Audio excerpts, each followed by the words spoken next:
we decided to start our own property management company within, our organization, our own construction firm, and our own asset management division. So everything's in-house, and we operate about 1,000 units between San Antonio and McAllen, me and my business partner. Hello, everyone. We're Jacqueline and Melvin Landry, and we welcome you to our podcast, Get Diversified. Throughout these series, we'll cover all the topics and questions you have about investing in apartment buildings, storage facilities, and mobile home parks. Being knowledgeable in these areas will help you feel more comfortable about investing. Apartment investing equals building wealth. Building wealth equals financial freedom. Achieving financial freedom allows you to spend your time with building memories with your loved ones.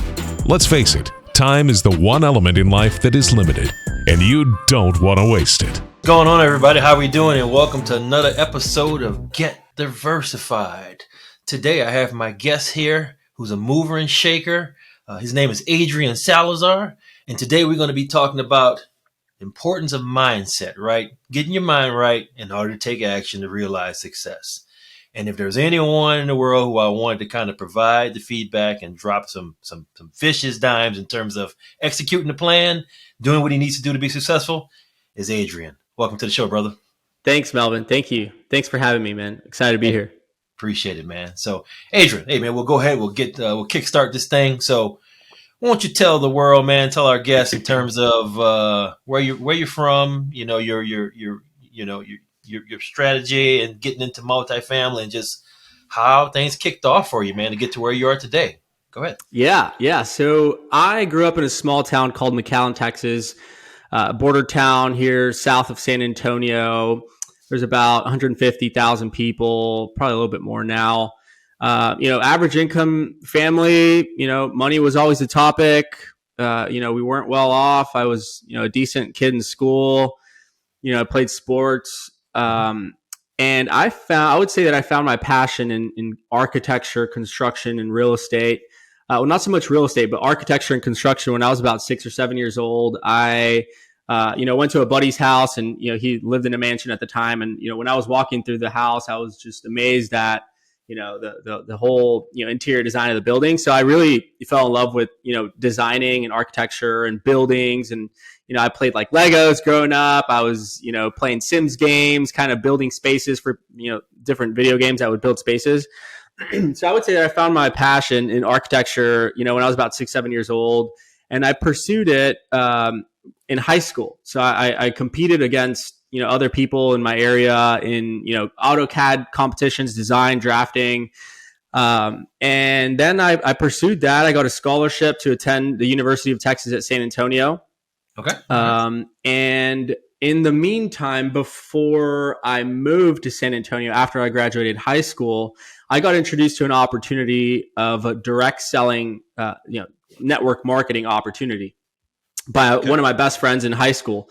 And at the time, it was all rah. I was like, you know what? I'm going to pass on it, bro. Like, you do your thing and we'll see how it goes.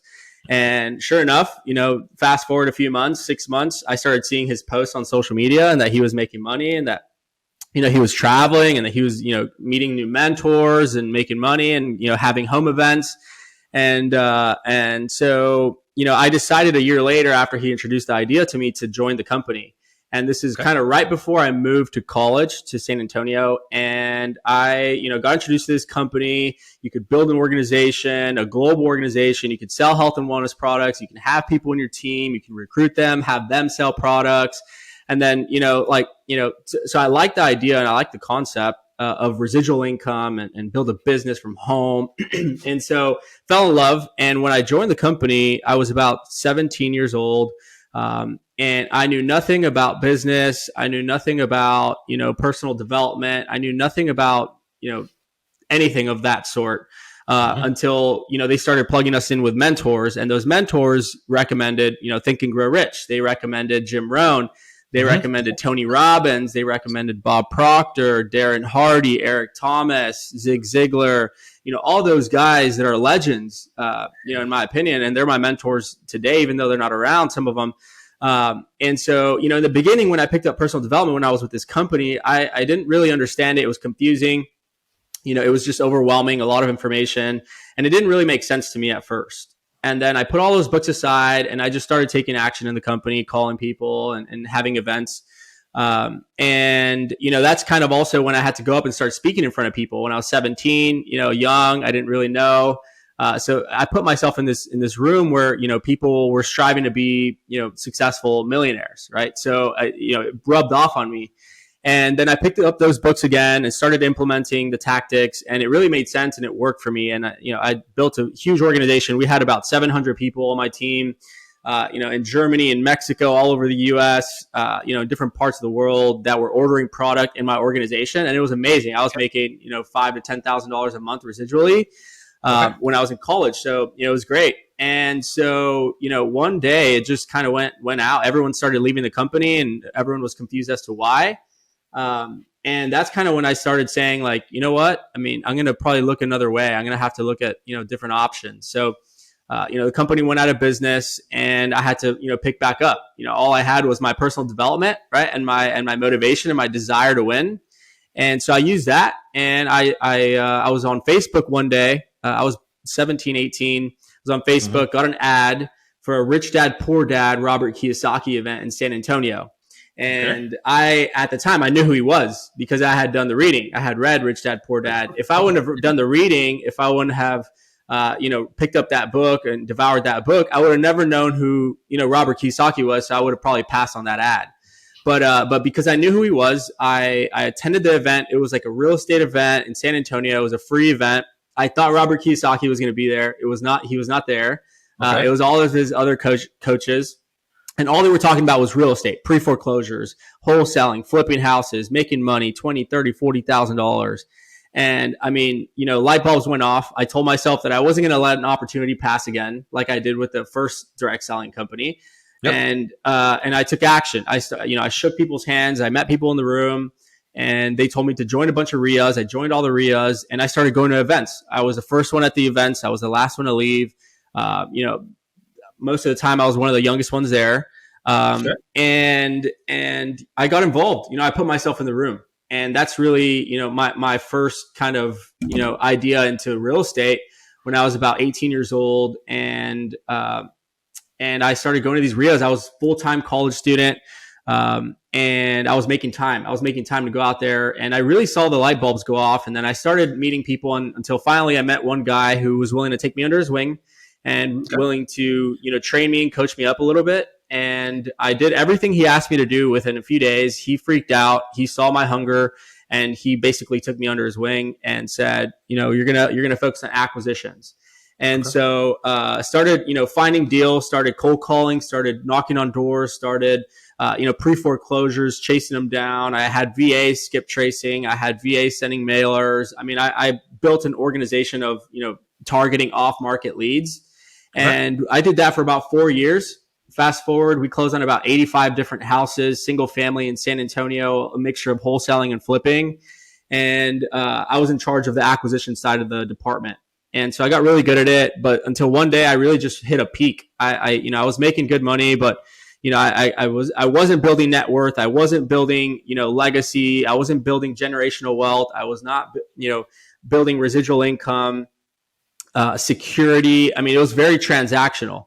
The wholesaling single family side was very transactional. So I attended a multifamily event, who was recommended by my partner. And I went in there and they were talking about value add, repositioning, multifamily, building wealth and residual income, and a bunch of light bulbs went off again. And I said, you know what, I'm going to, target different multifamily deals and start, chasing some of these deals down and kind of put a pause in single family. So I did that. And sure enough, we found a few deals, wholesaled about four or five different apartment complexes. And then we bought our first one, finally, a 16 unit in my local town, raised the money, but we bought it for $600K, raised $200,000. I moved into the property. I house hacked it. Basically, I was the leasing agent. I was the maintenance guy. I was the manager. I was the debt collector. I pressure washed. I mean, I did everything in that little 16 unit. Mainly because I was excited. I couldn't wait. So I was excited and I really wanted to take control of it and learn it. And then, fast forward, we bought a 32 unit, off market, direct to the seller. We raised about 300K. Then we bought a 10 unit. Then we bought an 88 unit. Then we bought a 280 unit. Then a 43 unit. And so, we slowly started building our portfolio up. And now I would say about 4 years into multifamily now, we have about 1,000 units under ownership and management. We decided to start our own property management company within, our organization, our own construction firm, and our own asset management division. So everything's in-house, and we operate about 1,000 units between San Antonio and McAllen, me and my business partner. And that's kind of my journey. I've been in real estate for about 10 years, started in single family, did a lot of flipping, and then I found multifamily and I took massive action. So, we've been able to acquire over 1,000 units now. So that's where we are. That's my journey. Yeah, man. So you've done a lot in a very short amount of time. Tell the viewing audience, how old are you? I'm 27 years old, and I bought my first apartment building when I was 23. 27 years old, bought his first apartment building when he was 23. If he can do it, you put your mind to it, right? Yeah, you can do it too. So let's sure. talk about that transition of when seemed like your light bulb went off twice, right? Seemed like the first one you kind of missed that bulb of opportunity, but you were determined to get after it that second time when your second light bulb went off. Would you say that second light bulb went off when you went to that Robert Kiyosaki event? Yeah. That light bulb really did. Actually, there was multiple light bulbs, right? Light bulb one was, direct selling, building a company, building a business virtually from home, from your computer. You have team, you have marketing departments, and you could, blow it up globally and make money every month. And so that was my first light bulb. And then my second light bulb was when I, went to that Robert Kiyosaki event in San Antonio, where it was about real estate investing and flipping and wholesaling. And really my third light bulb, the most important one, was after I saw my business partner, he wholesaled a 24 unit in San Antonio and made, multiple six figures on it. And I saw the check, and that was my third light bulb. That was the light bulb that really, transitioned me from single family to multifamily. I went all in after I saw the check, and I haven't touched a single family house since, other than my own. So, multiple light bulbs, but, I think within those light bulbs, I also had paradigm shifts. I had times where, I was listening to Tony Robbins, or I was listening to Jim Rohn, and I really had a shift in thinking that, because it all starts with your thoughts, right? Your thoughts lead to, you deciding to take action on certain things. And then those actions then dictate your results, right? So if you're not getting the results you want, then you need to kind of reverse engineer why you're not getting those results. There's a reason. And so if you really study it, you can re-engineer your life, and you can create different results in your life. You just got to change what you're doing, right? So, I figured that out, and I said, what am I thinking about? What am I constantly thinking about? The Strangest Secret. You guys definitely need to listen to that audio on YouTube. It's you are who you think about most of the time. So what are you thinking about every day? What are you thinking about whenever, challenges arise? Are you experiencing more negative emotions than positive emotions? There's a way to, re-engineer all that. So, I really had a lot of paradigm shifts throughout my career. But I was very self-aware in how I feel and how I, approach different things. And so, it's a constant realization of who I am and what I want to become out of my life. And that constant realization has guided me through different angles in my life and business. There you go, folks. You see, Adrian has decided to take action. His light bulb went off. He had positive mindset, and he knew he can get it done, right? So that's half the battle, right? As we're kind of, progressing through real estate, right? Growing our portfolios, growing our our net worth, and just growing our proximity as well. So here's another question for you, Adrian. Let's think about, if you didn't take action, where do you think you would be today? Yeah, I mean, if I didn't go to that seminar in San Antonio, I don't know. I have no idea where I would be. I was studying construction management at UTSA, so I could have, graduated. There was 100% of the people who graduated from my school who got a job north of $80,000. Like 100% of the students. So I had security. I would probably be working for a construction firm right now, maybe a head project manager, or who knows. I definitely believe, growing up, I do feel like I have that sales blood in me, and I have that, entrepreneurship blood in me through my father. My dad sold cars for 18 years, Mm-hmm. and I grew up around that, and I remember him taking care of me at the dealership, and he would sit me in the corner of his office, and he would just, hey, don't talk, just let me do my thing, and I would watch him close deals. So I do feel like the selling has been in my blood. So I might not have pursued like a full-time W-2, Mm-hmm. but who knows, and I also feel that the personal development that I was doing, and studying really helped me attract the people, the circumstances, the events, and different things that got presented to me, through my studying. And if I wouldn't have taken action on those things, it would have probably just taken me a lot longer to reach 1,000 units, let's say. Yeah. And so I wanted it fast. And I know that when you want things fast and you want results quick, you got to fail quick, but you got to fail forward. I like to say you got to fail forward. Fail, but fail forward. Get back up and fix your problem and go again and take massive action, because I wanted it fast. A lot of people, want it fast, but their habits aren't backing it up.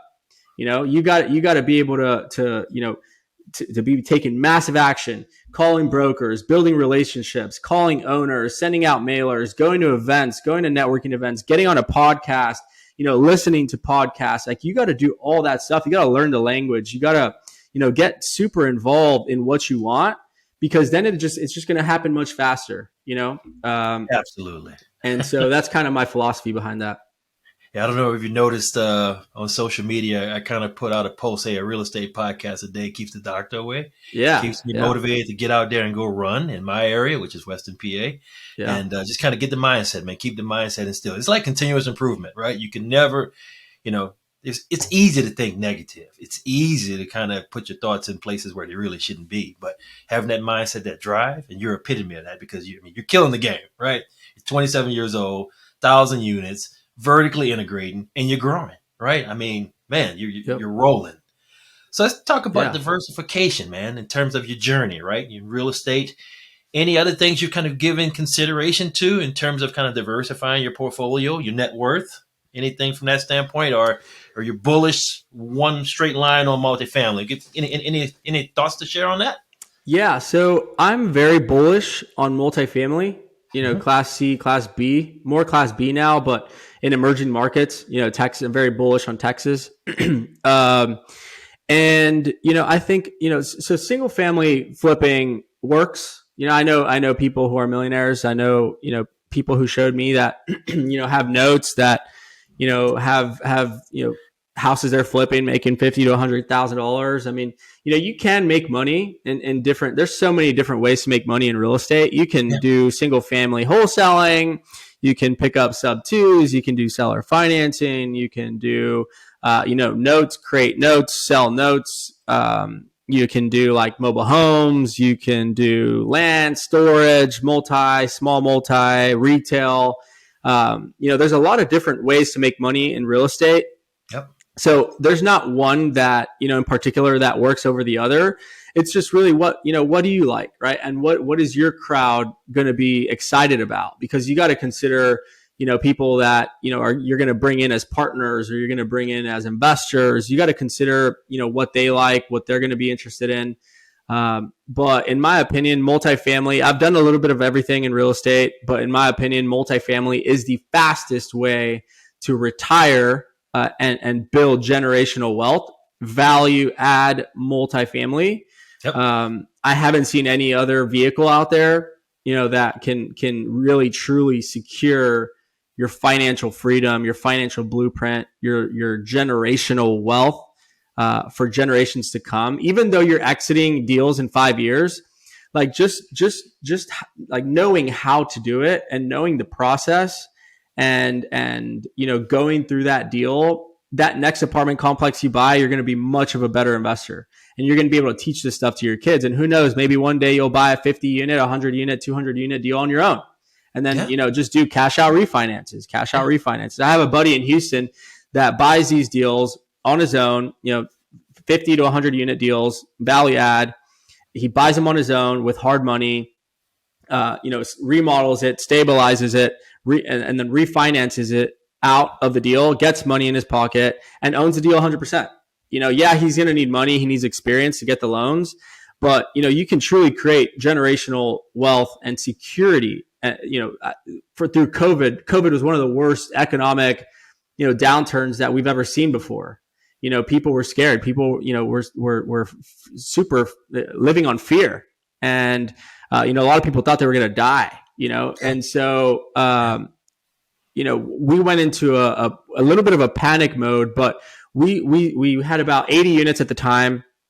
And, we just said, hey, let's talk to the people. Let's,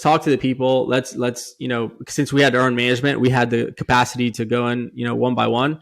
But we collected 98% of the rents. We were 98% occupied, and we collected 98% of the rents through one of the worst economic times in history. So people pay their rent. People need to live somewhere, and they will always need to live somewhere. And not only that, but the government was funding their rent. Through one of the worst economic downturns, the government will find a way to keep these people in your apartment complex. So, that to me was a huge eye opener. And you want to be investing your money, your hard earned money, and, in investments that are secure, that, you can guarantee, not guarantee, but almost guarantee that your money will be there, and it'll work. It'll make more money, and not only that, but the tax depreciation, the tax benefits that you get through investing in multifamily. Not only do you make money when you buy, not only do you make cash flow, not only, do you make money at the end or when you cash out refinance, but you get the tax benefits. I have a lot of investors investing with me because of those tax benefits. And it can really make a huge impact if you truly understand the ways to benefit from these large multifamily buildings and accelerate the depreciation. Yes. So we do a lot of that, but it's been a constant learning. I didn't know all this when I started. It's been trial and error. It's been putting myself in the right rooms. I know me and you are part of an amazing mastermind with a great leader and other great people in that organization. So put yourself in these rooms, invest in yourself, invest in other people's experiences. And you will really, truly find out that you'll learn more through other people than you will through any book, any podcast, any YouTube video. And taking action is one of those, huge ways that I learned fast coming up. Now, for the viewership, for the audience, no matter if you're 27 or if you're in your mid-40s like myself, right? We both decided to take action. We're both forward in our trajectories. We're both in the same rooms, right? And we're both in proximity of individuals who are really killing the game. Millionaires, right? Correct. Sharing secrets, right? Sharing insights and just sharing motivation on how to get there. Another question for you, Adrian. Say, for instance, got a buddy, he's on the fence. Want to invest, but thinking about it. What would you tell that person? First timer, what would you tell them? Yeah, I mean, I think a first timer. So, if you're truly, let's say you're thinking about investing $50,000, if that's really all you have, I would probably think twice. Just to be on the safe side. I mean, we're not trying to, completely deplete your extra cash, right? So if 50K is all you have left, I mean, I would think twice, but at the same time, there's really no other vehicle that I know out there that, has the best capacity to hold that money and make money out of that money than multifamily value add real estate. So I would, if you have extra money left over laying around, I would definitely recommend to vet sponsorship groups, vet different operators who have had success, who have a track record, and who are, maybe the person who brought you to this, to the opportunity isn't very experienced, but he's partnering with someone who's experienced. So you have to look at the group in general as a whole and see what's their experience, how many units have they done, are they putting money in the deal themselves, their own personal money, are they signing on the loan, what kind of reporting do they do, what kind of communications do they do with their investors, how often do they send distributions, what's included in the monthly report, can you get a sample report from the operator that you're planning to, invest with? Is there a portal? What about my tax documents? How often, should I get all that information? When should I expect to receive it? How can I take advantage of the tax benefits? I would ask a lot of these questions and see how the operators respond to you. And if the operators have good responses and can provide all this information to you in a timely manner, very likely they know what they're doing. And very likely they will have success in the deal, because most operators like myself sign on the loans. I put my own money. I put my family's money. I put, my friends and family, in the deals that I invest in. I run the deal. I'm all in on my deals. So you want to ask yourself, are you investing with a sponsorship group that's all in, not just someone who, is putting the team together and not investing themselves or not signing on loans, or, so you got to ask yourself how vetted they are. And, what's super important right now is the communication to your investors. Yep. So if the sponsorship group is doing really good in communicating, whether it's good or bad, right? As long as they're communicating, being transparent, then I think you're in good hands, and so, yeah, that's kind of just some feedback that I would give to someone, on the edge. But, if you're investing in a market like Dallas, San Antonio, Austin, Houston, those markets are appreciating, daily. The rents are going up drastically, and there's really no plans. There's no signs that it's going to slow down. I know there's like Samsung's building some huge battery facility, out somewhere in Texas. Amazon has, headquarters here. Tesla's over here. There's so many big corporations here in Texas. So it's very business friendly. You also want to look at markets that are business friendly, where it's landlord business friendly, because, there's other markets out there that you can, own a part. I was reading this the other day on a particular market that the landlord had to pay for a tenant's moving costs after they had been evicted. So they didn't pay rent. California. Yeah, that was California. Yeah, I read that too. I don't want to dog on California, but I love it. Beautiful state. But yeah, so yeah, imagine this. You're a landlord and you have a tenant who hasn't paid you for 4 months, and they're making you pay for their moving expenses. Like that's you got to make sure you're investing. There's some fundamentals to investing in real estate. There's definitely fundamentals. And so you want to make sure you follow those fundamentals, because your chances of success are a lot higher if you follow the proven fundamentals. So, I can get someone out here in Texas in 21 days. In 21 days, in 3 days, they don't pay the rent. They have a 3-day notice to vacate. And, we file with the courts, and they're out in 21 to 30 days.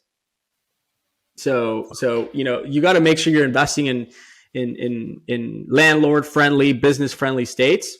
And not only that, but you also got to look at the regions, because there's different color in each region. There's different government politics in different regions. So you got to make sure you go down to the micro level and ask your sponsors if you don't know. Yep, absolutely.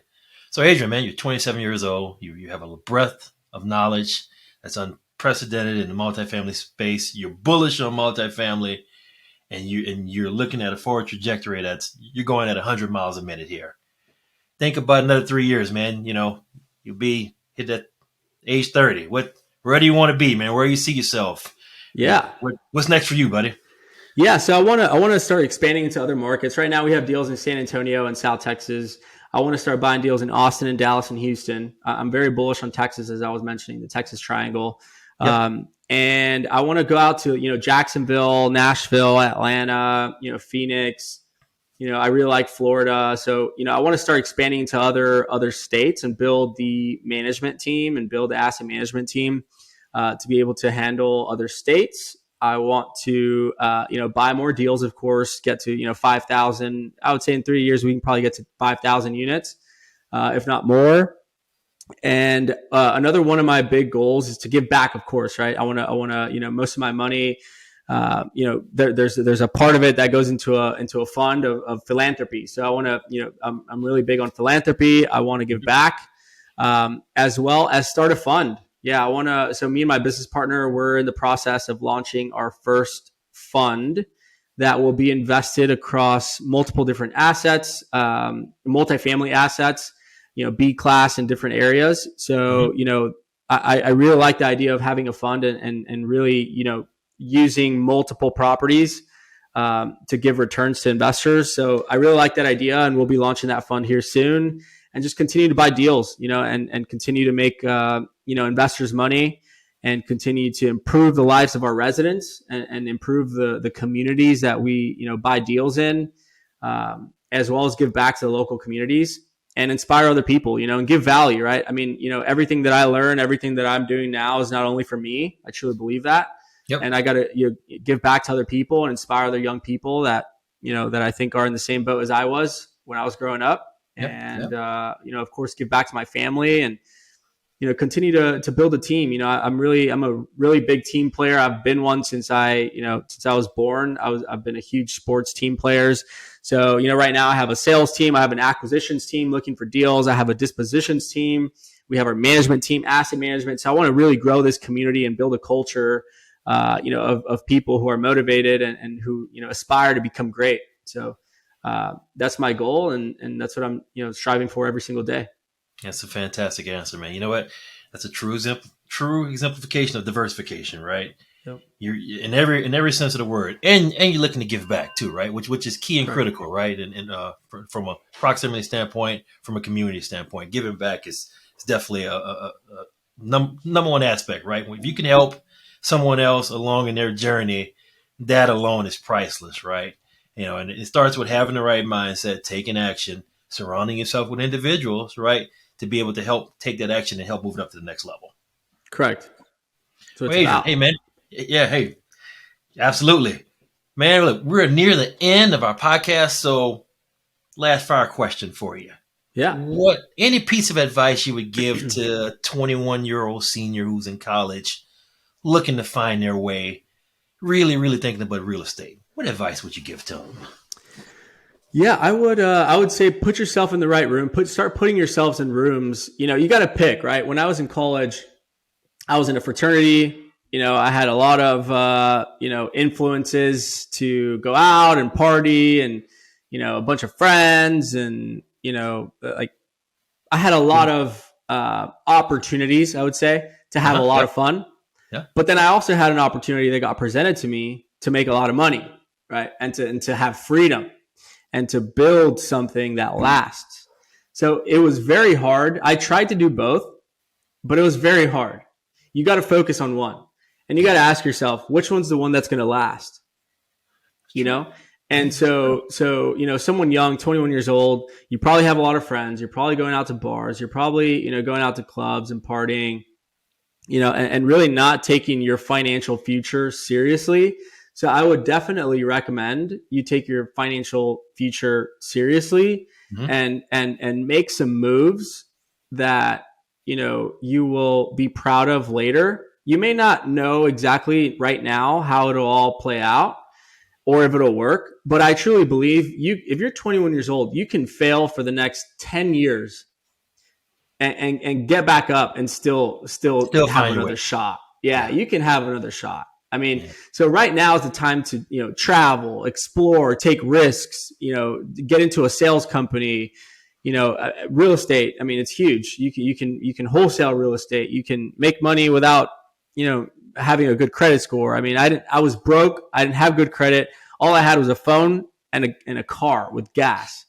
So, like Bare I minimum. made, yeah, bare minimum. So, get in the right rooms, right? Get in the right rooms where other people are having success and getting results, because, even if you don't know what you're doing and you put yourself in this room where there's, millionaires, you're going to start, subconsciously rubbing off. Like, you're going to get ideas. You're going to, see that it's real, and that, I mean, that these people are truly making money. And one thing that, when I was in these rooms young, I was like, these guys are not better than me. Like, these guys, there's nothing special about these guys.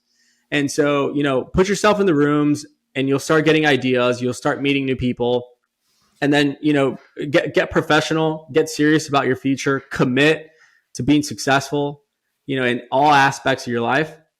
And I would say, just to finish this off, like with a quote that I truly take to heart. And I remember when I was going through challenges in real estate, and I mean 10 years ago, I had the flyer of Andrew Carnegie with the quote, and it's by a guy named Andrew Carnegie, probably one of the richest who's ever walked this planet, and he says, if you are unable to motivate yourself, if you're unable to self-motivate yourself, then you must be content with mediocrity, no matter how impressive any other talents are.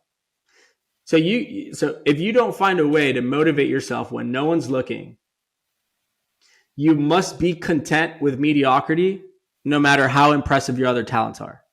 So that's so crucial, crucial, because you have to be able to motivate yourself behind closed doors when nobody's looking. The most important things that happen is when no one's looking, and then all the results show whenever everyone's out. So you really got to find a way to motivate yourself, do a lot of personal development, get in the right rooms, and take action.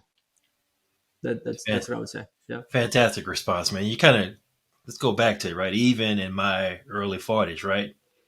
I failed at entrepreneurship, had a business that failed and lost $1 million. Wasn't going to let that deter me. Wasn't going to let that deter my family, right? We got back up, right? Thanks to single family real estate, kind of saved the way for us from bankruptcy and in my family. But we got in, we joined in with the ecosystem, we took action, and now the sky's the limit, right? So regardless of 21, 41, or 61, you can still make an impact and still garner a lot of success. And that'll bring financial gains and happiness, right? At the end of the day, right?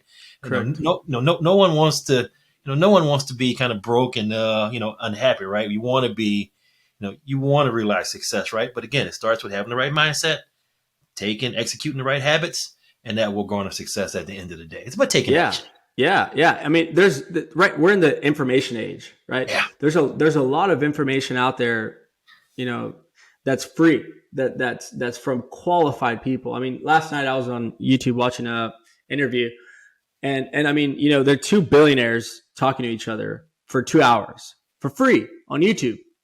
I mean, don't you think that there's probably some insight, from these guys on how they think, and how they're living their life? And, there's common things that successful people do to have the results that they have. Like there's not something out of the normal, right? There's some common things that millionaires, billionaires, even just genuinely happy people follow that you can learn from, and that there's information out there. So instead of watching that Netflix show, instead of watching, social media, scrolling, trolling, hanging out with friends who, have no future, who aren't helping you, instead of doing all that, go out and listen to a tape, listen to something that's going to help you, get involved in a class, go to the gym, go run, eat good foods, you find out the newest meetup around you, go to meetup.com. There's a bunch of meetups everywhere. I mean, start watching podcasts. I mean, I can't tell you how much I've learned through podcasts. I mean, Michael Blanc, the best ever, there's so many valuable content for free. Monumental. For free. People pay $50,000 to be a part of masterminds and education groups. Sometimes higher than that. And sometimes higher than that. And some people think that, just by paying the $50,000, you're going to be successful. Like, no, that absolutely has nothing to do with it. If you pay those $50,000 and you don't have the right mindset, and you're not the right person coming into that event and program, you're going to waste $50,000. Yeah. So focus on developing yourself from the bottom. Like, watch the tapes, watch the free information. If you want to get involved in multifamily, start learning the language. Yeah. What kind of debt do people use? How do they structure their deals? How does it work bringing in investors and, a KP and this and that, and what markets, what should I do with the, interest rates going up? Like, there's so much content out there that you can learn from and learn the language. So when you're speaking with brokers, when you're speaking with a potential owner, a potential investor, you don't sound new. There's so much you can do right now for free to start learning content and learning the language to help you get closer to your goals. And if you're not doing that now, you won't do it later, paying $50,000. So, So, really, get serious about your future, your financial future, and get serious about, multifamily, because it works. It's working for me. I'm financially free. I'm 27 years old. I started young, but I made it happen, and it's been a challenge, but I committed to this business. Yeah. Yeah. And I just saw other people having success, and that's all I needed. I didn't need for myself to make money. All I needed was to see somebody else being successful, somebody else having a happy family, and someone else traveling with their family and kids everywhere, and they own apartment buildings. So that's all I needed to know. That's all I needed to know. And so, commit to this business, take it serious, be professional, do a lot of personal development. Jim Rohn, Bob Proctor, Napoleon Hill, Tony Robbins. If you don't know who those are, you've got to look at those people. Look them up. Listen to them in the mornings. Listen to them before you go to bed. There's a lot of things you can do to put yourself in the right state of mind to increase the chances of success in your life. And that's what I was able to do. And that's the reason why I think I have the results that I have. There it is. That's, my friends, a testament, right? Adrian has the right mindset. He's taking action. He's continuously improving himself. He's continually getting diversified in the things that he's doing to garner success. So, Adrian, I want to be the first to say, hey, man, thanks for being on the Get Diversified podcast. At age 27, you're killing the game and you're exemplifying success. And I particularly wanted you to be on this podcast so you can share your story, to let others know who may be thinking about it. Take action, get educated, and just keep continuously improving every day. So, Adrian, on behalf of myself, my wife, Jacqueline, hey, man, we appreciate you, and thanks so much for joining us for this podcast. Thanks, Melvin. Yeah, thanks for having me. Jacqueline and Melvin, thank you so much for taking time out of your busy day to listen to this episode of Get Diversified. Please make sure to subscribe to our podcast so you don't miss out on future episodes. Finally, stop by our website and follow us on social media. Ciao for now. Make it a great day, and we'll see you next time. And remember, get diversified.